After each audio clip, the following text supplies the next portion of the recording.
नमस्कार दोस्तों, जय माता दी।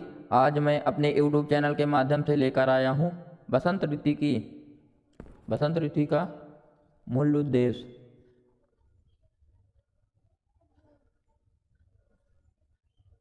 बसंत एक अलग खुशबू का तरह मेरे जहन में घुलता है। उम्र की वह मुकाम जब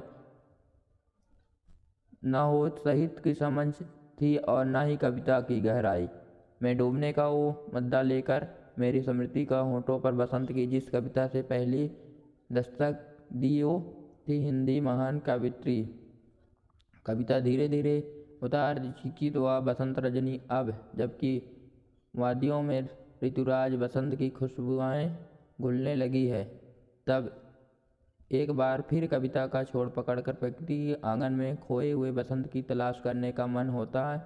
महादेवी की गीत फिर आगे बढ़ता तरक्याब नव बंधन शीश फूल धर शिशु का नितन रश्मि बल सिद्धन अगुष्टे मुद्दादान अभिमान बिछाकर चितवन में अपनी पृथ्वी की बसंत रजनी। यूँ तो हर मौसम अपनी तरह से धरती पर उतरता है और उसकी रंगतें भी उसके साथ होती है, और लेकिन आपदहपी में उलझा हमारा मन और किसी भारतवासी की भीड़ में खोई हमारी आँख उसका एहसास नहीं बटोर पाती। लेकिन अदब की दुनिया में इस रंग का महक को जिस रिश्वत से महज रखता है, करीब जाकर एक बार फिर से मौसम हमारे बीच में भरे हुए उड़ते हैं।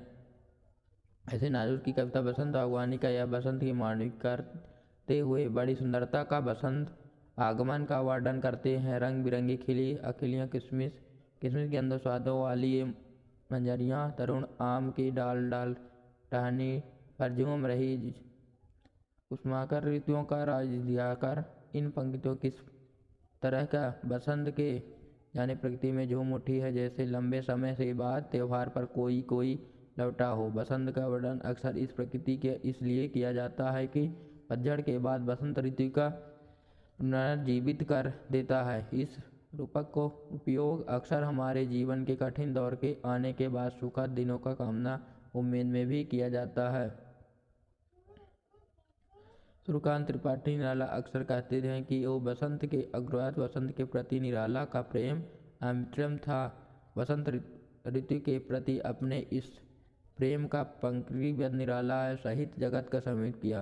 दरअसल बसंत ऋतु सिर्फ प्रकृति का नहीं बल्कि मनुष्य को भी अपनी सुंदरता से समाहित कर लेता है। ग्रीष्म ऋतु के ताप, बरसात में तेज बारिश और उसके बाद शीत लहर को सहने के बाद बसंत ऋतु धरती पर राहत प्रदान करती है। यही तो वह मौसम जब खेतों में पीली सरसों और डालियों पलाश के फूल धरती के इस उत्सव को मनाने के श्रृंगार देते हैं। पेड़ों पर कोयल कूक के बसंत में आगमन का अभ्यास होता है। निराला की इन पंक्तियों में बसंत के प्रति इनके इस प्रेम को देखा जा सकता है।